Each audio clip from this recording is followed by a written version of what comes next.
தமிழ்நாட்டின் வளர்ச்சிப் பயணத்தில் ஒருவரையும் பின்தங்க விடமாட்டோம், வெல்வோம் ஒன்றாக. தமிழ் மொழிக்காக நடந்த போராட்டத்தை அடுத்த தலைமுறைக்கு கொண்டு செல்லும் முயற்சி பராசக்தி என சென்னையில் நடைபெற்ற பராசக்தி பட நன்றி தெரிவிக்கும் விழாவில் நடிகர் சிவகார்த்திகேயன் பேசியுள்ளார். அதனை காண்போம்.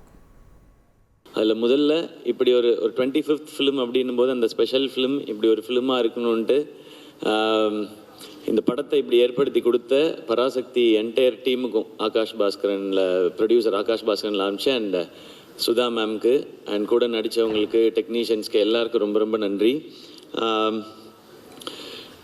சுதா மேம் வந்து இந்த ஸ்டோரி சொல்லும்போது இது ஃபஸ்ட்டு கேட்கும்போது எனக்கு தோணுனது இது ரொம்ப இன்ஸ்பைரிங்கான கதைன்னு தோணுச்சு. இன்னொன்று எனக்கு 2 வாய்ப்பு இந்த படத்துக்குள்ளே இருக்கதா நான் ஃபீல் பண்ணேன்.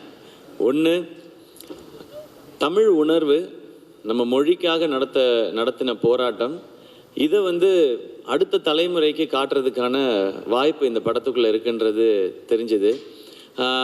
அதை நம்ம நடிக்கிறதன் மூலமாக அது வாழ்நாளுக்கும் ஒரு பெருமையை எனக்கு கொடுக்குன்றது அந்த ஸ்கிரிப்ட் படிக்கும்போது தெரிஞ்சுது. இன்னொன்று, நடிகனா, ஏன்னா என்னுடைய வேலை அதுதான், ஒரு நடிகனா நிறைய சவால்கள் இருக்குது இந்த கதைக்குள்ளே, நடிக்கிறதுக்கு நிறைய ஸ்கோப் இருக்குது. ஸோ நம்மளை ஒரு நடிகனாக மேம்படுத்திக்கிறதுக்கான வாய்ப்பும் இந்த கதையில் இருக்க தான் நான் உணர்ந்தேன்.